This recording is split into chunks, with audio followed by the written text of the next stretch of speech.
pagi hari ini Bapak. Ini serta Musa akan menyampaikan firman dan Bapak yang benar kita tolong berkati jemaat. Iya. Pada pagi hari ini. Yesus Kristus yang kita berdoa. Amin. Amin. Tema hari ini masih suasana tentang kelahiran Yesus ya, adalah namanya Immanuel. Mari kita lihat bagian firman Tuhan.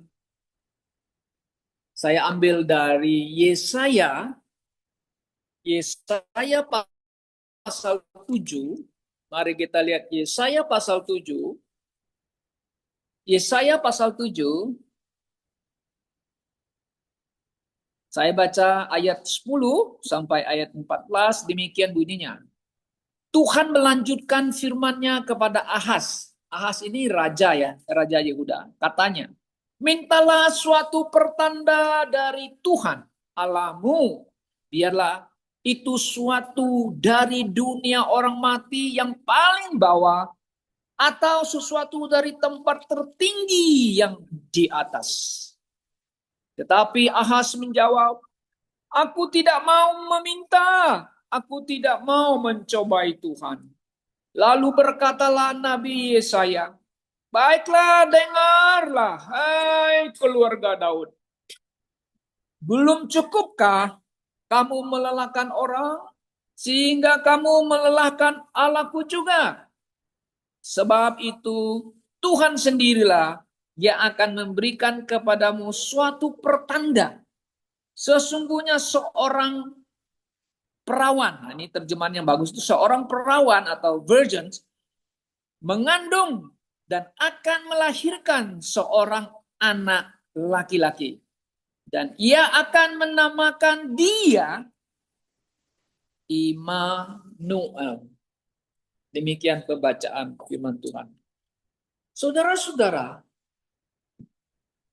Yesaya atau Nabi Yesaya itu diutus oleh Tuhan kepada Raja Ahaz.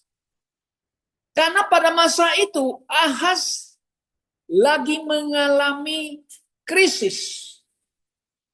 Krisis apa? Karena ada 3 grup orang yang ingin mengalahkan Raja Ahaz, yaitu Raja Aram atau Syria.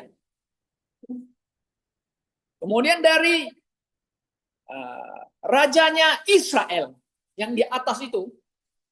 Kemudian ada lagi satu suku, Efraim. Jadi mereka bersepakat mau mengalahkan Raja Yehuda, yaitu Raja Ahaz. Bayangkan loh, masih ada saudara-saudara yang lain kong kali kong kolaborasi dengan Raja Syria atau Raja Aram, mau menyerang, mau mengalahkan kerajaan Yehuda yang ada di selatan itu. Maka Ahaz ini bingung. Dia dalam kesusahan, dalam krisis menghadapi ketiga orang ini yang ingin menyerang dia. Tuhan tahu, Tuhan memahami bahwa Ahaz dalam mengalami krisis. Krisis bukan hanya mengenai krisis politik, tetapi krisis mengenai iman. Krisis imannya gimana? Dia ingin memakai kekuatan politiknya untuk mempertahankan diri. Tetapi dalam teori peperangan tidak mungkin lah ya kan. 1 orang lawan 3 orang bisa menang. Pasti akan kalah begitu loh. Tapi dia berusaha bagaimana mungkin dia memakai kuasa politiknya bisa mempertahankan diri. Tapi Tuhan tahu tidak mungkin itu. Dan dia yang harusnya, Ahaz ini berpengharapan, harus mengandalkan Tuhan, harus berseru kepada Yehova, mohon pertolongan, mohon kekuatan, kan begitu. Lalu Tuhan mengutus Nabi Yesaya. Kamu pergi kepada Ahaz, ngomong sama dia. Ngomong apa? Nah, ayat 11 itu. Mintalah suatu pertanda dari Tuhan bahwa Allah Yehova, Tuhan menyertai Ahaz. Tapi Ahaz tidak mau. Bahkan Tuhan mengatakan ya, bahkan dari dunia orang mati, dari neraka saja, ya dari yang bawah, dan juga dari tempat yang tinggi, kan Tuhan mengatakan ya, bahwa Tuhan itu bisa menolong dia loh, membantu dia. Tapi Ahaz ini nggak mau minta tanda. Tandanya apa? Tanda itu menandakan bahwa itu sebenarnya ada bersama dengan dia. Allah itu menyertai dia. Tapi dia tidak mau minta. Nabi bilang, ayo minta tanda. Supaya kamu ini yakin percaya bahwa Allah, Elohim, Yehova, ada bersama dengan kamu. Aku nggak mau, aku tidak mau mencobai Tuhan. Dia ngomong sama Yesaya. Akhirnya Tuhan sendiri dengan inisiatifnya mengatakan kepada Ahaz ya di ayat yang ke-14 itu. Nah, dia ngomong begini, Tuhan berfirman begini. Sebab itu Tuhan sendirilah, Tuhan sendiri yang inisiatifnya, yang akan memberikan kepadamu suatu tanda sekalipun kamu tidak mau minta. Aku akan memberikan suatu tanda kepadamu. Tanda apa itu? Bahwa seorang perawan, nah ini terjemahan yang bagus tuh, perawan, virgin, akan mengandung dan akan melahirkan seorang anak laki-laki. Dan ia akan menamaikan dia Immanuel. Ahaz tentu bingung. Apa? Oh, ada seorang akan dilahirkan. Ya, ini namanya Immanuel. Oh, Immanuel. Nah, inilah pertama kali di dalam perjanjian lama. Nama Tuhan itu yang akan datang itu namanya Immanuel. Orang Yahudi mengerti kata Immanuel itu. Nah, maka itu Yesaya mengatakan ya, kalau kita lihat ayat ini saudara-saudara, orang Yahudi mengerti. Di perjanjian baru sangat jelas artinya. Nah, coba kita lihat di Matius, kan saudara lihat. Di Matius pasal pertama, ayat yang ke-23. Nah, Matius itu kan muridnya Yesus ya. Dia ngerti apa itu Immanuel. Artinya tahu dia. Coba kita lihat. Di Matius pasal 1 ayat 23. Sesungguhnya. Nah, di sini anak darah. Virgin. Nah, ini terjemahan lain ini mau pakai young woman, young lady, young woman ya. Ini sini kata anak darah, virgin. Itu akan mengandung dan melahirkan seorang anak laki-laki. Dan mereka akan menamaikan dia siapa? Immanuel. Nah, kemudian artinya apa? Di situ kita lihat. Artinya Allah menyertai kita.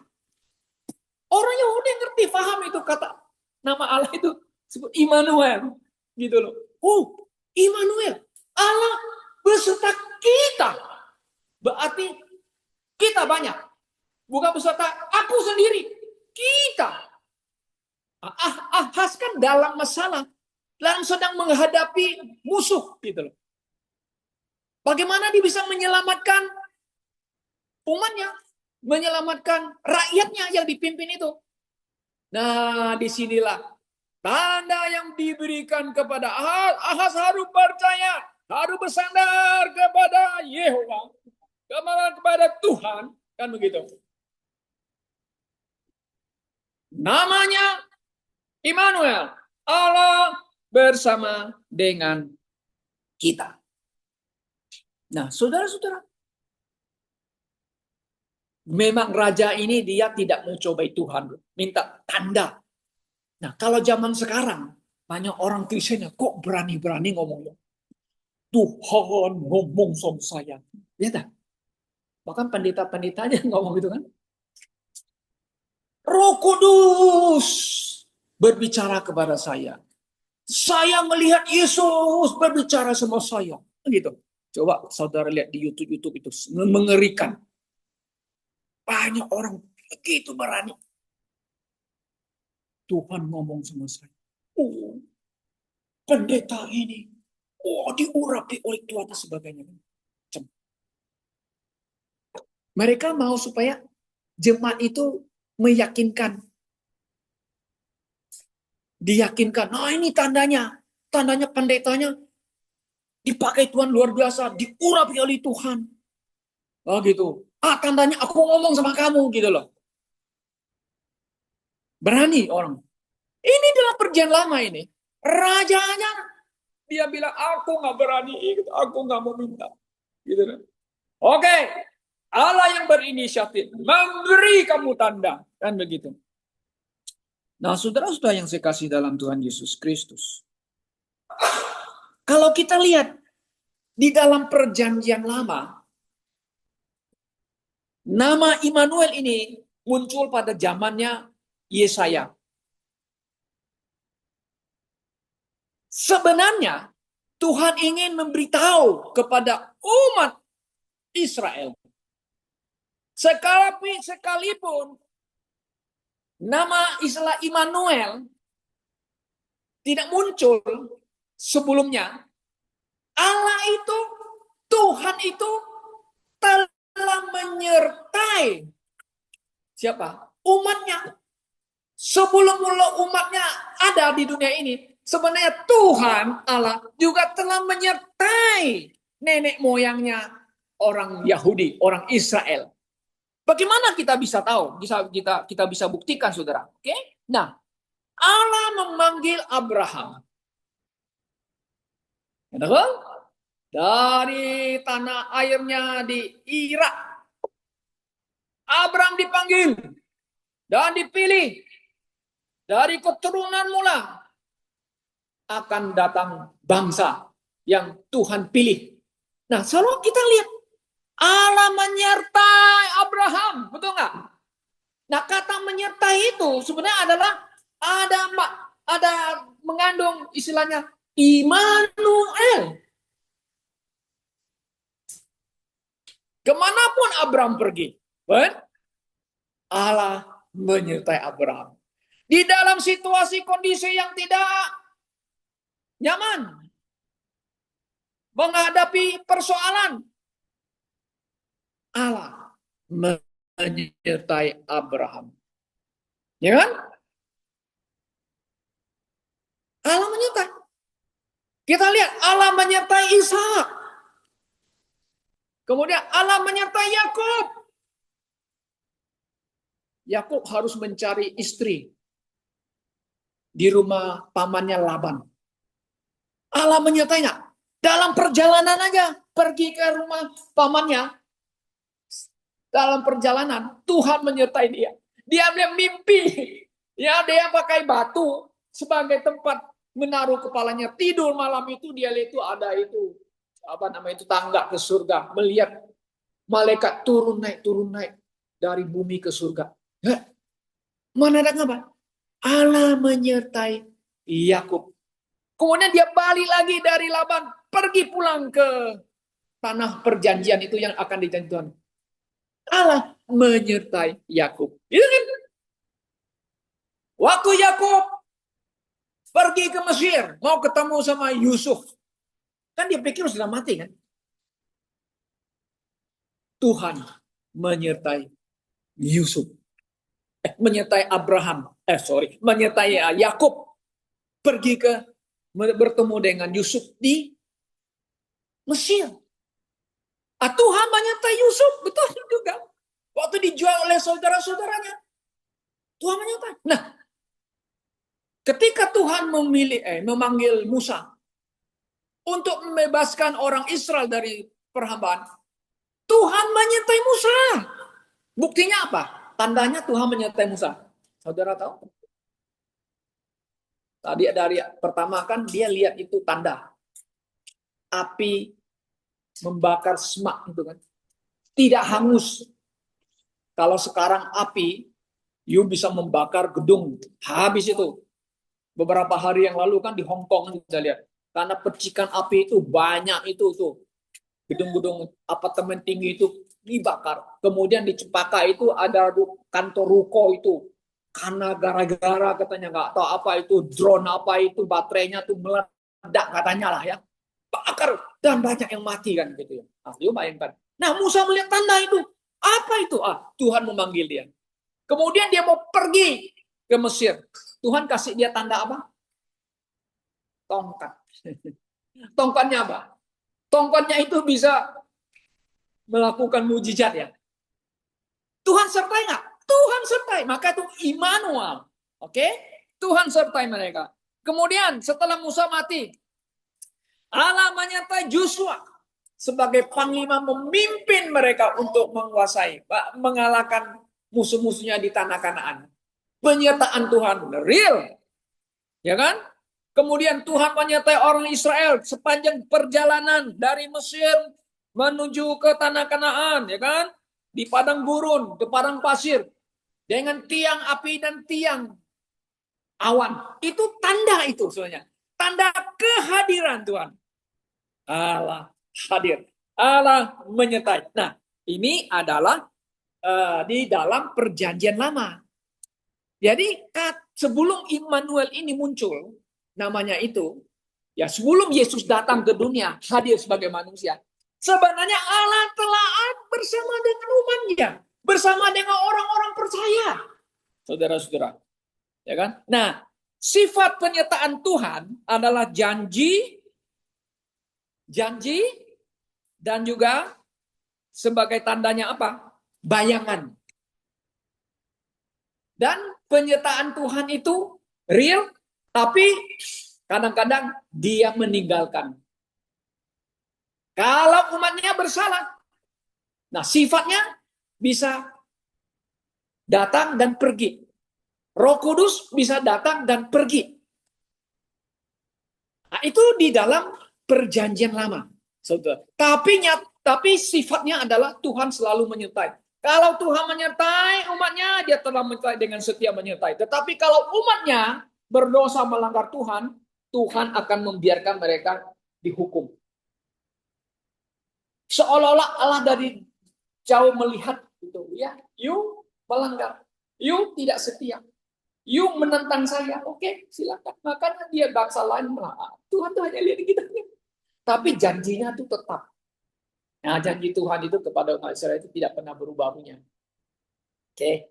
Nah, sekarang kita lihat saudara-saudara. Di dalam Yesaya pasal 7 ayat yang ke-14 ini telah digenapi. Tanda itu digenapi di mana Allah hadir secara pribadi. Ini beda. Pribadi di dalam dunia ini. Dan pada waktu perjanjian lama, Tuhan hadir bisa pakai tanda dan simbolis dan tidak permanen. Nah, ini harus kita paham ya mengenai kata Immanuel itu ya. Oke. Nah, kalau kita lihat di dalam Matius pasal 1 tadi, yang ayat yang ke-23 sangat jelas bahwa apa yang dinubuatkan oleh Nabi Yesaya sekarang digenapi. Di mana Allah hadir secara pribadi ya. Bukan pakai simbol-simbol lagi. Bukan. Tapi memang pribadinya hadir. Datang ke dalam dunia ini. Oke. Bukan pakai simbolis lagi. Ya, tapi benar-benar dia datang. Di mana Allah menjadi manusia. Maka itu Matius mengatakan Immanuel. Allah bersama dengan kita. Nah, saudara-saudara, Allah turun ke dunia. Yes. Banyak orang nggak ngerti. Apa Allah turun dari dunia? Kalau gitu Allah turun dunia berarti di surga kosong dong. Ya. Dunia kosong ya, nggak ada Allah ya. Di sono, di surga, ada yang kita sebut dengan Bapa yang ada di surga. Allah, ya, kata Allah, ya, adalah di mana pribadi yang kita sembah adalah Allah, tetapi memiliki 3 pribadi. Pribadi apa disebut dengan Bapa, dengan Anak, dan Roh Kudus. Maka kita mengatakan kita memiliki satu Allah saja, Esa. Tapi 3 pribadi. Allah menjadi manusia bukan berarti di sana kosong Allahnya. Di sana ada Allah. Allah apa? Bapa.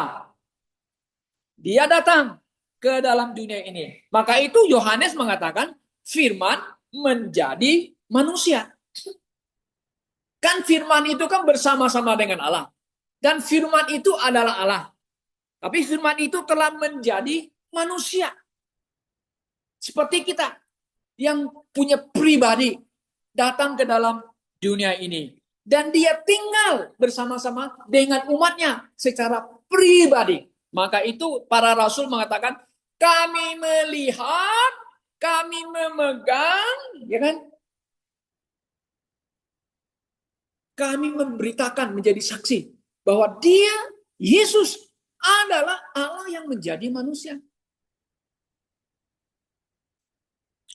Nah, saudara-saudara, kalau kita berbandingkan antara makna arti dari kata nama Immanuel ini perjanjian lama dan perjanjian baru, kalau perjanjian lama, janji penyertaan Allah itu, ya, dia bisa pakai simbol, bisa pakai tanda.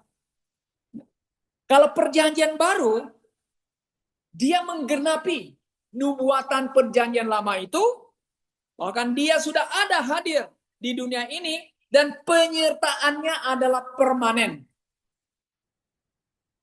Perjanjian lama tidak permanen, tapi janjinya permanen.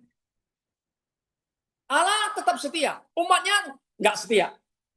Tapi Allah tetap memegang janjinya. Nah, di dalam konsep perjanjian baru, kata Immanuel adalah di mana Allah hadir di dalam dunia, dan Allah bersama-sama dengan umatnya, bersama-sama dengan orang percaya, secara permanen. Nah, sekarang kan pertanyaan begini. Waktu Yesus datang, kan dia tinggal di tanah Palestina, kita katakan. Bersama-sama dengan umat orang Yahudi, ya kan? Dia lahir di Bethlehem. Betul.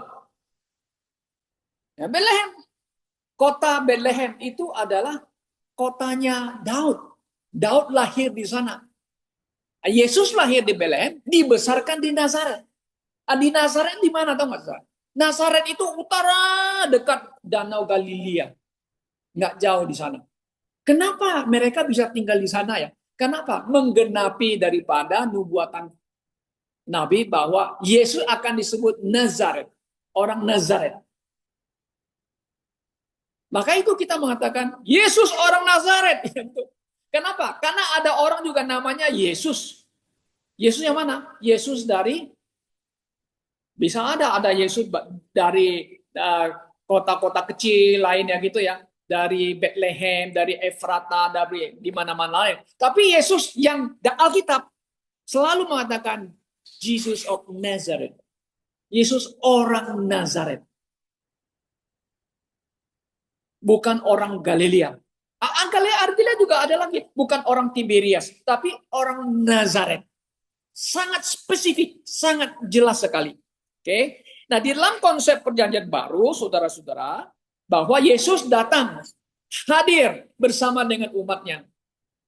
Di mana Allah menyatakan dirinya kepada umatnya melalui Yesus. Kalau saudara membaca di Ibrani, nah coba kita lihat lagi ya, Ibrani ya. Ibrani pertama, saudara akan lebih jelas memahami. Oke. Ibrani pasal pertama ayat yang pertama. Coba kita lihat. Ibrani pertama. Sebab pada zaman dulu ya, Allah berulang kali dan dalam berbagai cara, coba perhatikan, berbicara kepada nenek moyang kita dengan perantaraan nabi-nabi. Ya, Allah bicara pakai nabi-nabi, melalui nabi-nabi ya. Maka pada zaman akhir ini, ia telah berbicara kepada kita dengan perantaraan siapa? Anaknya. Yang telah ia tetapkan sebagai yang berhak menerima segala yang ada. Oleh dialah Allah menjadikan alam semesta. Oke. Nah, jadi maksudnya apa? Allah menyatakan dirinya kepada manusia kepada umatnya melalui Yesus Kristus. Maka Yesus datang kan. Nah, kalau saudara membaca di dalam Yohanes pasal pertama, kan jelas dia datang kepada miliknya. Tapi miliknya menolak dia. Tapi ada satu ayat bagus. Ayat yang ke-12. Setiap orang yang percaya kepada Yesus akan diberinya hak menjadi anak-anak Allah. Puji Tuhan. Ya. Yesus ditolak oleh umatnya. Tapi setiap orang yang percaya kepada Yesus akan disebut anak-anak Allah. Akan diberikan kuasa yang menjadi anak-anak Allah. Oh, saudara bukan orang Yahudi. Kita bukan orang Yahudi. Tapi kita percaya Yesus yang datang. Yang pernah datang secara pribadi di tengah-tengah umat orang Israel. Kita ini diberinya kuasa menjadi anak-anak Allah. Nah, begini saudara, kita lihat. Setelah Yesus menyelesaikan tugasnya mati di atas kayu salib, Yesus pulang ke surga.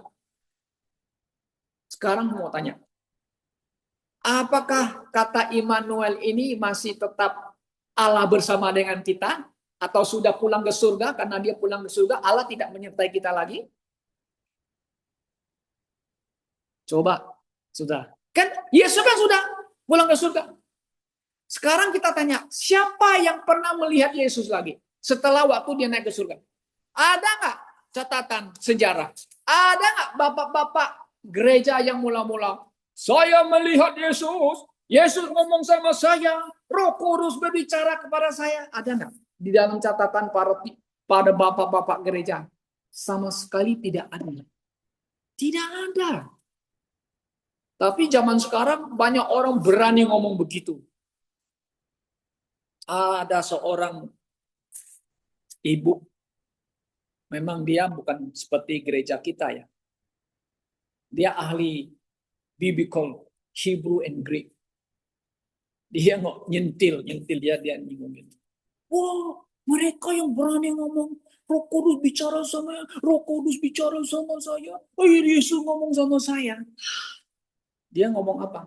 Ini mereka menista Roh Kudus. Bukan kata menghujat ya, menista. Maksudnya apa enggak? Mencatut nama, memakai nama. Yang bicara itu bukan Roh Kudus, tapi hati nurani manusia yang berbicara. Mencatut nama orang lain, memakai nama orang lain. Supaya apa katanya? Supaya mereka keren. Orang bisa yakin percaya omongan. Itu nggak benar. Saudara. Sekarang Yesus nggak ada di surga. Yesus nggak ada di bumi maksud saya. Sekarang Yesus ada di surga, duduk di sebelah kanan Allah Bapa. Nah, kata Immanuel itu apakah masih berlaku sampai hari ini? Kan begitu.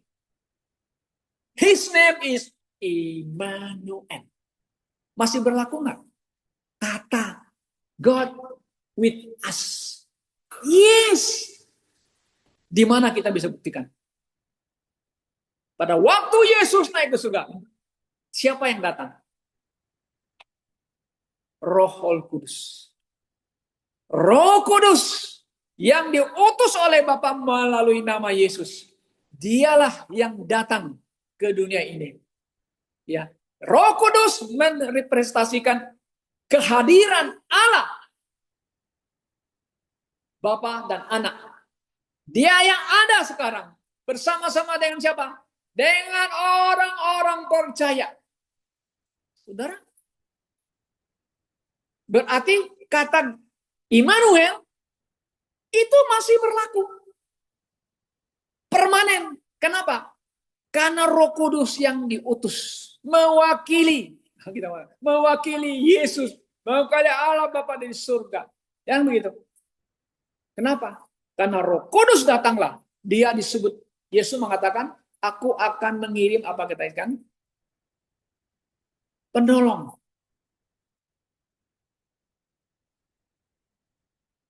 Penolong kita.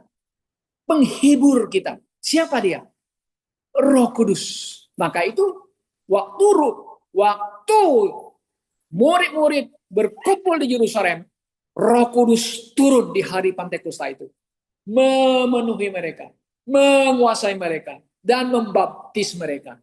Nah, sejak itulah Roh Kudus hadir di bumi ini. Dan setiap orang yang percaya kepada Yesus, maka ada namanya seal of the Holy Spirit. Seal itu artinya apa? Metrai. Metrai dalam hati kita. Di dalam hati setiap orang yang percaya. Inilah membuktikan bahwa Allah hadir. Sekarang saya tanya, Roh Kudus Allah nggak? Iya. Maka kita mengatakan di dalam Trinitas yang kita percaya, Allah itu satu esa, tapi tiga pribadi. Bapa, Putra, dan Roh Kudus. Nah, Roh Kudus itu hadir. Dia mewakili siapa? Mewakili Bapa dan Yesus. Tinggal di dunia ini. Tinggal di dalam setiap hati orang yang percaya kepada Yesus Kristus. Allah hadir nggak? Allah hadir loh. Immanuel nggak? Yes. Immanuel ini nama yang ajaib, nama yang indah. Maka itu saya mengatakan, kalau kita punya anak laki-laki, jangan kasih namanya Immanuel. Nggak berhak kita pakai nama itu, saudara-saudara. Pak, kalau ada orang kasih namanya Joshua, loh, oh ya nggak apa-apa. Joshua itu nama manusia. Ya, hanya nama itu artinya secara literally adalah juru selamat kan gitu. Ya kan? Nah, memang ada orang yang mau kasih namanya Kristos, yang diurapi. Oke. Nah, kalau kata Immanuel ini ya, saya pikir ini nama yang sangat kudus, yang sangat pribadi punya Tuhan itu ya. Kenapa? God with us. Allah bersama dengan kita. Kalau kamu kasih namanya Immanuel, ya ada nama seorang menteri, wakil menteri namanya Immanuel ya. Nggak cocok namanya itu. Halo, masa you ikut-ikut korupsi?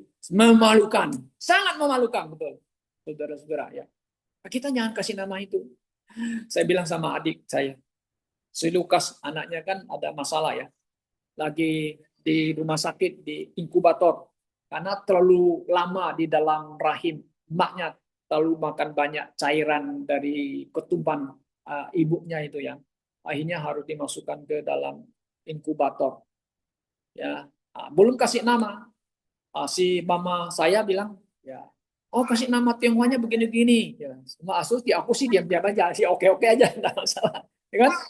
Saya terakhir bilang, Lukas, kalau boleh aku kasih namanya apa, mau nggak?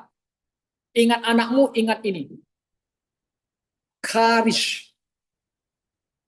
Karis, tahu arti karis? Anugerah Allah. Anugerah. Kalau bahasa Inggrisnya tuh grace sebenarnya. Kalau laki-laki dikasih namanya bahasa Yunani kan karis. Kalau perempuan karista. Kalau laki-laki karis. Oh, bagus juga kok. Ya terserah kamu mau nggak. Saya sih usulinnya kasih ingat. Yuk ingat anakmu. Yuk ingat kasih karunia. Kan begitu. Kan indah kan? Betul nggak? Bagus namanya karis. Nah, saudara-saudara yang kasih dalam Tuhan Yesus. His name, Immanuel. God with us. Dalam perjanjian lama, yes, kita mengatakan Allah bersama dengan Bapak Abraham, Ishak, Yakub, Musa, Yusuf, Joshua. Tapi karena mereka berdosa, melanggar firman Tuhan, umat Israel kehilangan negaranya dan tanah airnya. Karena dosa mereka. Beribu-ribu tahun. Tapi janji Tuhan tuh pasti. Nah, itu hebat. Nah, kemudian kan akhirnya mereka balik ke tanah. Mereka punya negara lagi sekarang. Ya, tahun 48. Negara Israel kan. Tapi mereka belum punya kerajaan. Belum menggenapi. Belum, nubuatan tentang kerajaan belum terjadi. Yesus Kristus nanti yang akan datang menjadi raja di atas segala raja. Nah, dialah yang akan duduk di dalam tahta Daud itu. Itu dia akan menggenapi nubuatan daripada nabi-nabi PL. Dia akan hadir secara personal pribadi duduk di sebelah, duduk di tatanya Daud istilahnya, tapi dia kedudukannya ada di Yerusalem. Yesus akan memimpin dari Yerusalem, memimpin dunia ini penuh dengan apa? Damai sejahtera, prosperity, nggak ada susah, nggak ada perang apa lagi. Nah, Yesus akan menggenapi itu. Ya, secara spiritual, Yesus hadir sekarang, yes. Dalam hidup kita, yes. Allah hadir, yes. Kenapa? Karena ada Roh Kudus. Kalau saudara percaya Yesus, terima Tuhan Yesus, maka ada Roh Kudus di hatimu. Apakah Anda, saudara, masih ragu-ragu bahwa Tuhan menyertai kita? Bisa terjadi. Kadang-kadang kita berpikir, apakah Tuhan bersama saya lagi? Saya mengalami susah itu, mengalami kesusahan, kesedihan, dan sebagainya, problema. Oh Tuhan, apakah Engkau hadir? Yes, kita harus mengatakan, saya percaya bahwa Allah hadir, Yesus hadir dalam hidup saya. Itu yang harus kita imani, itu yang harus kita percaya. Ahas, aku nggak mau minta tanda, tapi Tuhan sendiri yang memberi dia tanda. Apa yang terjadi? Ya, kemudian Tuhan menyelamatkan Ahas dari serangan dari ketiga orang yang ingin mengalahkan dia. Saudara-saudara yang saya kasih dalam Tuhan, suasana Natal. Sekarang orang-orang merayakan Natal. Mereka hanya bersenang-senang, bergembira-gembira. Tapi makna Natal itu penting. Sangat penting di dalam hidup kita. Ya, bahwa kehadiran Yesus itu real dalam hidup kita. Melalui Roh Kudus. Ya. Roh Kudus. Roh Kudus adalah hati kita. Berarti ada Yesus. Berarti adalah Bapa. Makanya Yohanes mengatakannya, maka kami akan tinggal dalam hatimu. Nah, kami akan true God akan bersekutu tinggal dalam hatimu melalui siapa? Roh Kudus. Roh yang dimeteraikan dalam hati kita. Dan itu adalah jaminan keselamatan bagi kita yang percaya kepada Yesus. Nah, saudara-saudara, kata Immanuel, nama Immanuel ini sebenarnya adalah mengandung jaminan keselamatan bagi setiap orang yang percaya. Nggak sadar kan orang kan? Oh, keselamatan bisa hilang. Keselamatan bisa hilang. Memang di dalam perjanjian lama bisa hilang keselamatan. Karena dia bisa keluar masuk. PB, dia permanen. Tinggal tetap dalam hati kita. Tapi kita bisa tidak setia. Yes. Allah tetap setia. Kalau Anda tidak setia, kalau saya tidak setia, hilang keselamatan saya. Sampai di mana dulu arti maksud ketidaksetia itu? Kita bisa jatuh ke dalam dosa, yes. Tapi keselamatan kita terjamin. Tapi nanti perbuatan kita, baik atau jahat, harus dipertanggungjawabkan di mana? Di dalam pengadilan KPK. Itu kursi penghakiman Kristus. 2 Korintus pasal 5 ayat 10 ya. Itu harus kita ingat ya. The judgment seat of Christ. Kita di situ yang harus mempertanggungjawabkan perbuatan kita. Keselamatan nggak bisa hilang. Terjamin. Maka itu kata Immanuel itu sebenarnya sudah mengandung itu. Arti keselamatan kita itu tidak bisa hilang. Kenapa? Karena kita ada dalam Yesus Kristus. Kita bisa tidak setia, bisa. Bisa. Tapi kalau kita sudah sadar, kita akan kembali kepada Tuhan. Nah, kesetiaan nanti, kalau kita nggak setia dan sebagainya, nanti satu hari, mungkin nanti di pengadilan itu, di KPK, kita bisa hilang rewards kita. Ya kan, pahala kita hilang. Memang kita selamat. Ya, Tuhan menolong kita pada hari ini ya, supaya kita bisa mengerti, memahami arti His name is Immanuel. Namanya adalah Immanuel. Allah bersama dengan kita sampai Yesus datang kembali. Amin. Mari kita berdoa. Bapa kami yang ada di dalam surga, segala puji syukur hormat kami naikkan ke hadirat-Mu melalui nama Yesus Kristus. Terima kasih Bapa, Engkau telah mengutus putra-Mu yang tunggal, yang dilahirkan oleh Maria, yaitu Yesus Juru Selamat. Dialah yang disebut Immanuel, Allah bersama dengan kami. Terima kasih untuk janji-Mu kepada kami orang-orang percaya Tuhan. bahwa Yesus hadir bersama kami. Kapan saja, dimanapun saja. Karena apa? Karena kami anak Roh Kudus. Roh Kudus yang telah memeteraikan akan kepercayaan kami.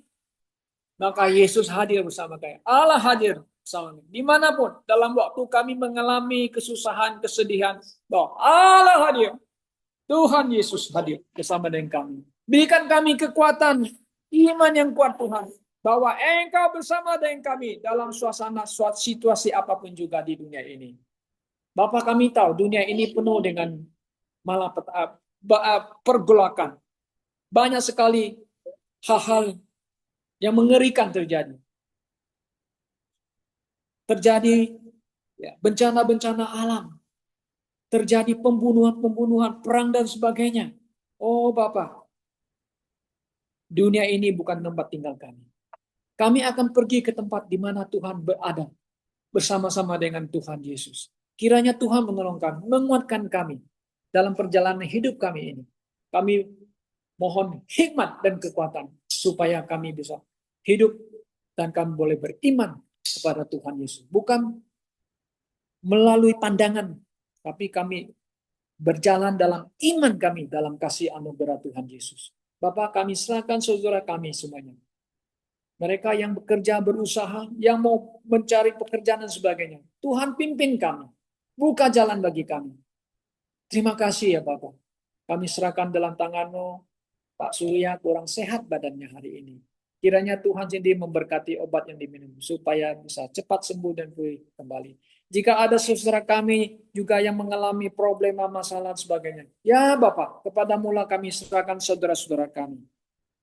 Engkau pimpin mereka, Kau menolong mereka. Terima kasih Bapak. Terima kasih. Kami serahkan gereja kami serahkan saudara kami. Di akhir tahun ini mungkin ada kegiatan dan sebagainya. Tuhan, pimpin kami semuanya. Dengarlah doa kami Bapak, karena kami berdoa dalam nama Tuhan kami Yesus Kristus. Amin. Oke, kita akan tutup kebaktian kita pagi hari ini dengan pujian